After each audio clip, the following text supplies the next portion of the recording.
monetization back online? Check. Ties of Fate episode 14 edited and released on July 5th? Check. Deliberated Night's 22nd anniversary also on the 5th? Check. Fan art of the day? 2 fan art of the day, because I forgot to acknowledge one the last time I did the theories, so here they are, credited. Well, looks like the current project is Yarne's theory. So yes, let's look at our resident bunny boy. You mean this bunny boy? No! Get that off the screen, damn it! So mean. You had it coming using her least liked Dark Thought character. Wait, unless you mean this kind of bunny. Alright, too many personalities in a room. Out!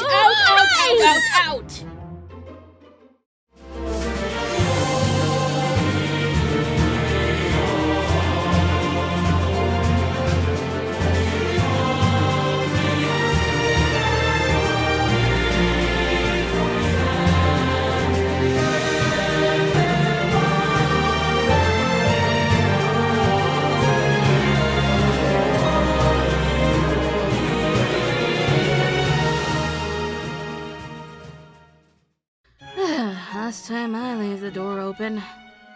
Hikari? Why are you still here? I'm technically not a personality. So you're my partner this time? Nothing better to do. Fine, you can't be worse than the stealing psychopath. Anyway, I'm Light Melody, and welcome to Fire Emblem Theory. The game is Awakening, and today we will be looking at who could be Yarne's father. I will clarify something here. If you just found this video, I have already done several videos on the other children, so I suggest watching those first because I'm doing these in order. Well, at least in order that the shipyard wheel tells. And for this one in particular, I will definitely not be looking at Robin for this one because the existence of Morgana, because it does not make sense with the characters of Panay and Yarne. It just breaks the whole thing. Now both Panay and Yarne are, well, Teguls. They aren't really normal humans, but I'm still gonna be applying the same logic as I had the others. After all, Panay only has one son when rabbits in our world have multiple. We should look at the classes for these two. Pain or Panay. Oh, let's just call her Velvet because it's easier and it's her official name in Japanese. I don't know why the name change was needed, actually. Either way, Velvet has her main class of a Tagul, followed by Thief and Wyvern Rider. Yarne is also a Tagul, surprise surprise, and it's also followed by Thief. But he has Barbarian instead of Wyvern Rider. Let's see who Velvet can marry. She can marry Frederick, Virion, Stoll, Vike, Keelam, Donnell, Longq, Rickon, Gaius, Gregor, Libra, and Henry. As due to previous theories, we can cross out Frederick, Stoll, Vike, Keelam, Longq, Rickon, Gregor, and Henry. And if you are wondering why, considering anybody could be Yarne's father, I am assuming all these children's on screen right now are from the same timeline, and I'm narrowing down who it could be. I'm taking out Robin because Morgan and Morgana are from a different timeline anyways.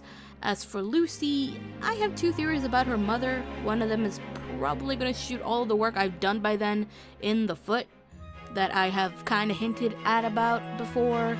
But back to Yarne. Who do we have left, Hikari? Virion, Donnell, Gaius, and Libra. Well, that is really small actually. But let's see what is everybody's classes. Virion is an archer with Mage and Wyvern Rider. Donnell is a villager with Mercenary and Fighter available. Gaius is a thief with Myrmidon and Fighter. And Libra is a priest with Mage and Dark Mage. Gaius is really the only one who has a class in common with Yarne. But both Gaius and Donnell have Fighter, which is as close to Barbarian as we will get with as they both use axes. It's a bit stretching, but he has to get it from somewhere. Well, he still could have gotten it from his mother, but for him to be a barbarian, I imagine it's a combination of training from both his mother and father. At least that seems to be logical in my mind. But we should move on to the growth rates. Yarne is better than his mother in strength, luck, and defense, and then Velvet is better at literally everything else. Looking at Virion comparing to Yarne, he's higher in HP, magic, and resistance, and lower in luck and defense. Donnell is equal to Yarne in skill and defense, and higher in HP, magic, speed, and resistance. Gaius is higher in magic and resistance, but lower in luck and defense. And Libra is lower in strength, luck, and defense.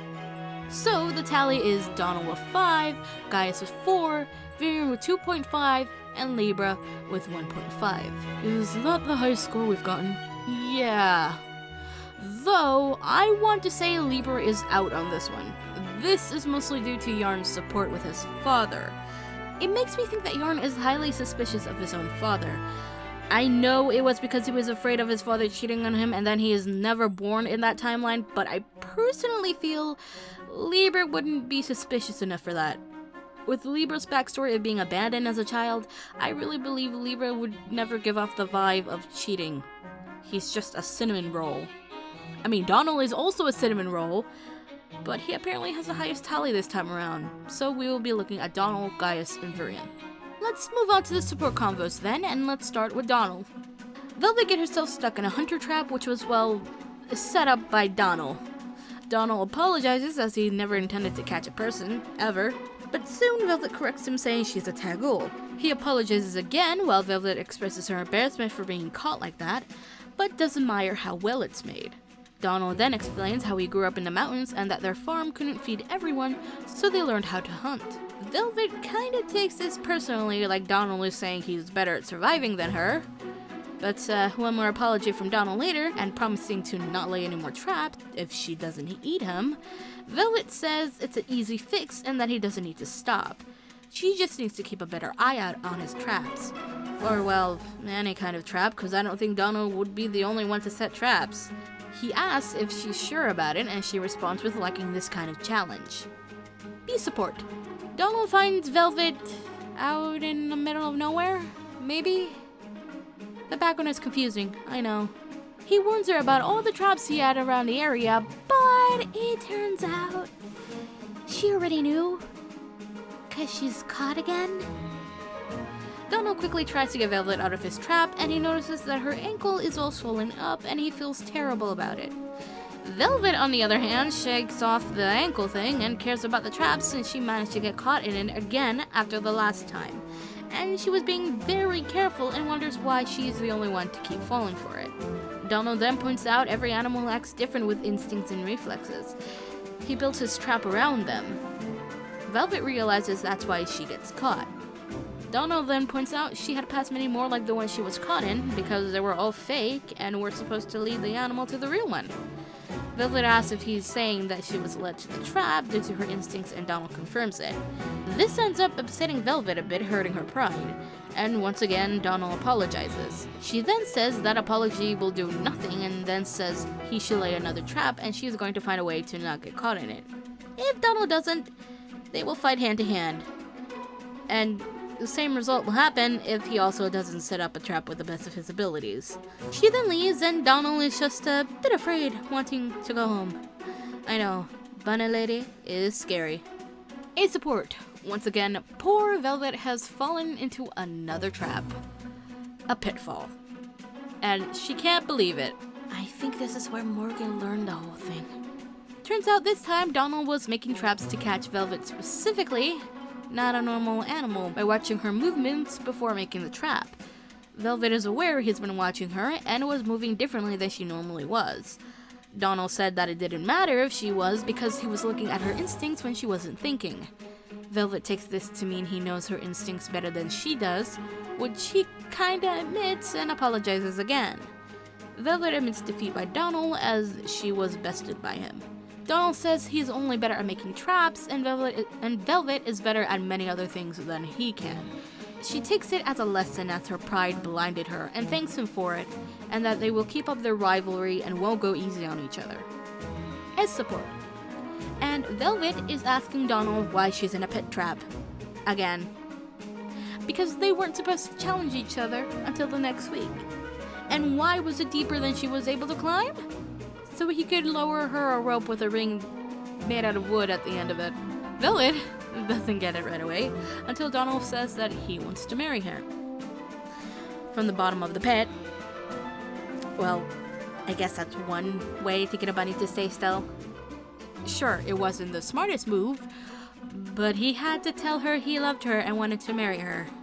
Velvet goes on to say she only has anger in her heart from what happened to her kind, and Donnell says that's not even half of what she is made of. He also admits that he hates the people who did that to her kind as much as she does. Velvet is surprised by this, and he isn't really expecting to hear a yes from her, and she said they'd talk about it once she is out of the hole. Except he fell in too. And, so happens the whole ring thing, though Donnell asks why she said yes, and her reply is, does she really need a reason? On to Velvet and Virion. See support. Velvet is confused as to why there's rain, but the sun is still out. Virion says it's a sun shower. Thanks, Virion, I didn't know that, but is that really what that's called? But then again, Velvet wasn't really asking about it, and wasn't asking him anyway. Virion said he thought it was a nice way to enter the conversation.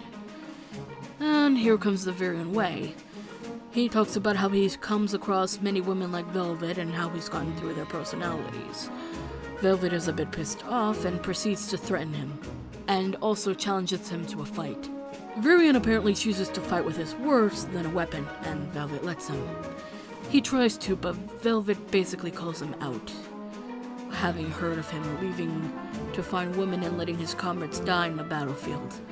And Velvet is disgusted by this. Virion is starting to regret his choices a bit, but he continues only to claim defeat and leaves. Velvet is disappointed. Be support. This time, Velvet starts the conversation with calling out Virion for lying about not being a warrior when he matched her in the amount of victories they had. Virion then says he is great with words, but he never said that he couldn't fight. But he also never claimed he's a real warrior in the sense of the word, after failing to protect those he cared about. Velvet then asks why he ran and didn't protect them. Virion says he was going to exchange himself for their safety. However, his own men decided to fight instead of giving Virion up to their enemy. He failed to protect them because he was also the reason for them to fight. So he ran. Sure, he is hated or called a coward, but he thought it was the best thing at the moment, and not even his words could repair what he did. Velvet does take back her words from before, since she knows what it's like to lose those you care about, and that they are the same. Virion quickly says that they are not, since he still has people waiting for him to save, but Velvet is all alone.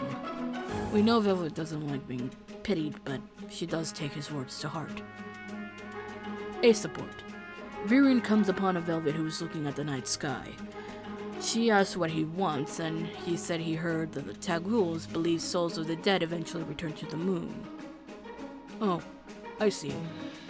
This is a reference to the rabbit on the moon tale, right, Light? Yep. Apparently this spot on the moon looks like a rabbit making mochi sweets. This is why Usagi from Sailor Moon is called Usagi Tsukino, because it kinda translates to moon bunny. Plus, some translations has her name as Bunny instead of Serena or Usagi. But back to the support. Velvet confirms this and says that that's why she doesn't look directly at it. But Virion just so happens to ask for help from Velvet with drinking wine, a toast to the moon. Velvet seems surprised he understands about her culture, and Virion asks if she would join him, and she does. She asks him what he will do when the war is over, and that's easily that he will return to his own country's war and help save his people. Velvet remembers it's a dream of his, and she says she may help him with that dream. Virion thanks her and laughs a bit, which seems like disrespect to Velvet. Virion explains he's happy that one day his dream will happen, and that she offered to help, and maybe they have become closer.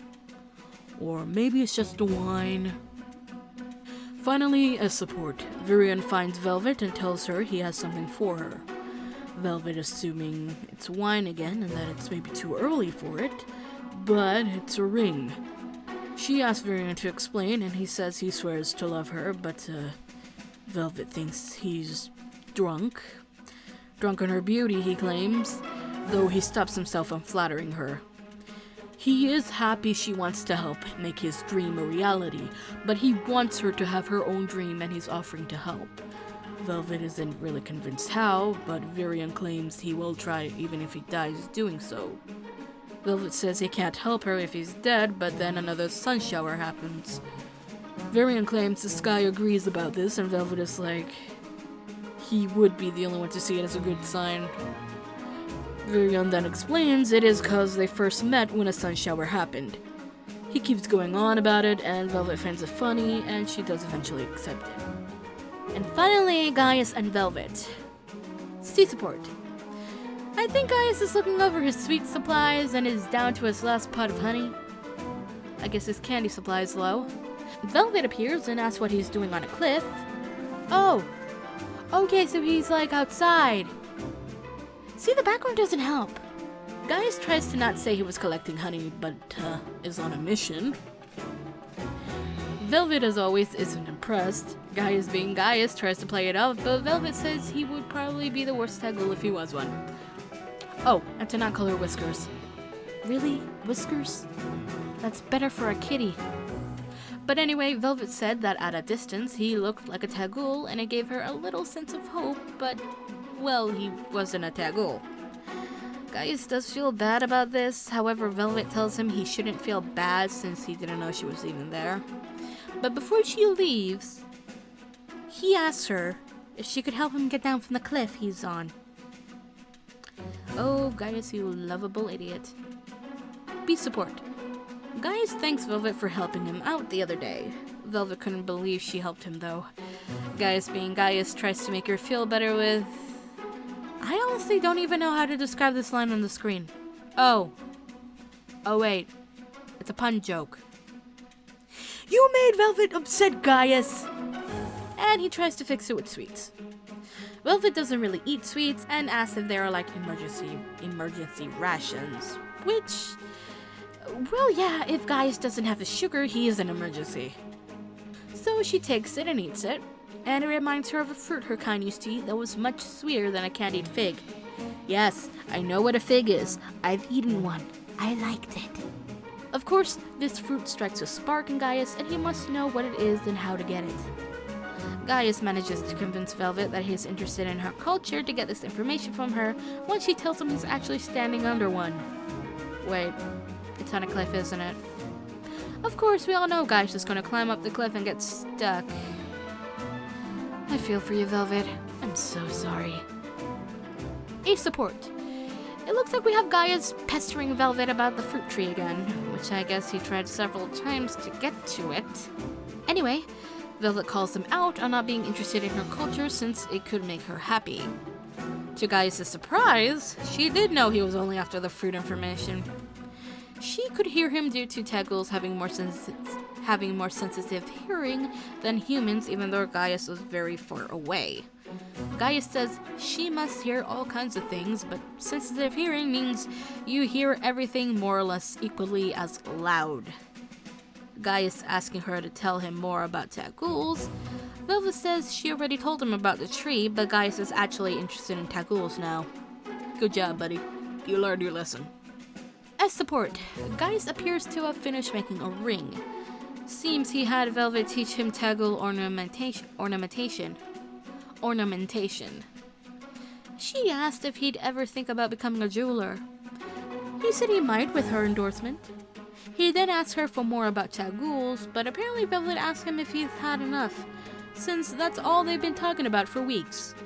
He says he's never bored about her culture because it makes Velvet happy, and it's different from when she had to carry him down the cliff. Nice reminder, Gaius. Good job. Then Gaius goes on about the ring being a promise in his human culture, and when given to a woman, Velvet then interrupts him, saying she's his property. Gaius says no and then struggles to tell the truth, but Velvet understands and says yes. And this makes both Gaius and Velvet happy. That was actually a pretty smooth move from Gaius. Yeah. Hell, I even respect Virion and his support this time around for not forcing as much of his usual stuff.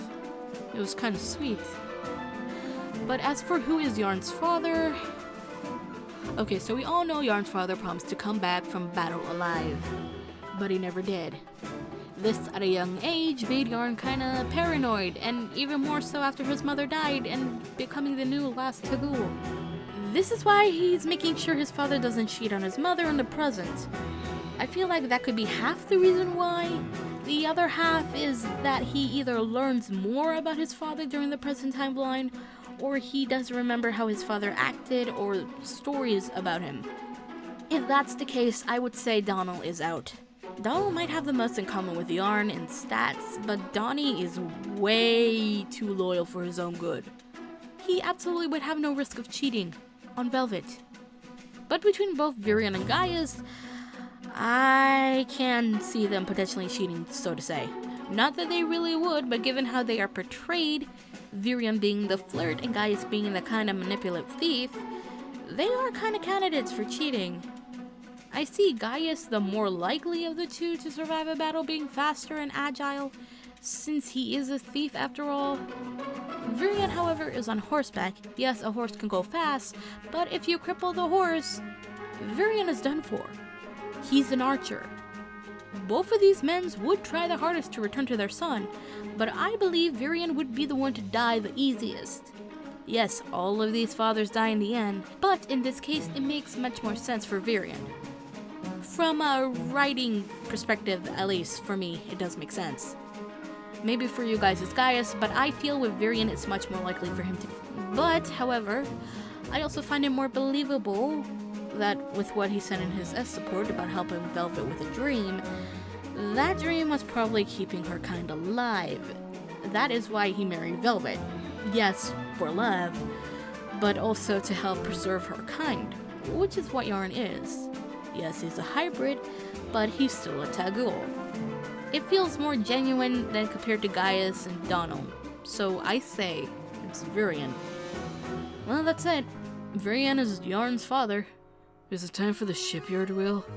Oh, yes it is! We literally have only 2 characters left, so let's spin the wheel and see who we get. And the next child we will be looking at is...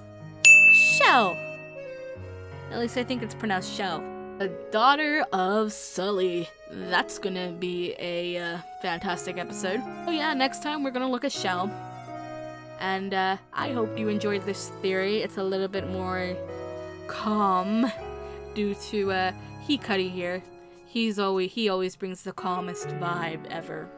So this is why we're calmer this episode. It also might be 1 in the morning when I recorded this, so it's much more calmer. But if you enjoyed this theory, I have done other children on my channel. I've also done one other theory, the Twin Morgans theories. If you're interested in other stuff, I do some Pokemon stuff, I do some Splatoon stuff, I do a lot of covers. Not as much now, but they are there for your enjoyment. If you're not interested in that, there is another option. I do have a audio series going on the Harmony Net Studios channel, which is called Ties of Fate. Ties of Fate is a series that I've written along with a couple other people, and this is a story that's obviously set in Fantasyland. It's not called Fantasyland, but it is a Fantasyland that has taken inspiration from not only Fire Emblem, but also from Cydia, Sailor Moon, Final Fantasy, and many, many other places. I also do voice work on the show. But anyway, if you want to listen to a story while you're working, doing homework, doing chores, whatever, you just want some white noise, this is the option for you. Go check out Ties of Fate on the Harmony Net Studios channel. And lastly, if you want to help the channel grow, there is a Patreon. It's there, it's an option. And from now on, I'm gonna give you guys the Discord link in the description. If you actually care about having a title on the Discord server, go to the Patreon. The options are there. But I think that's all I have for today. I will see you guys next time when we go visit Shell, which, quite frankly, probably will be after the next Ties of Fate episode, because it seems like that's going to be a trend now. So, I will see you guys next time with whatever my next video is, because I'm not even sure at this point. Bye bye!